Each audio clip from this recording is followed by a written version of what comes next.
How to update your Google Play Store. The very first thing you want to do is open your Google Play Store. So if the updates for Google Play Store is available, then it will automatically close up and force you to update the application Play Store.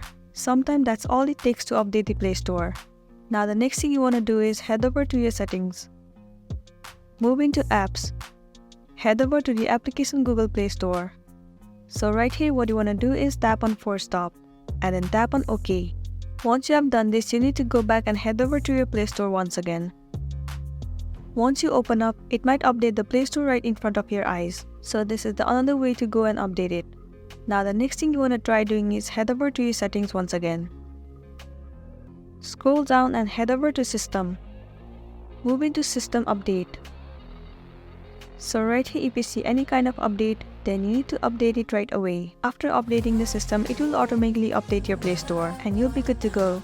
So that's it, and these are some of the ways to update your Google Play Store.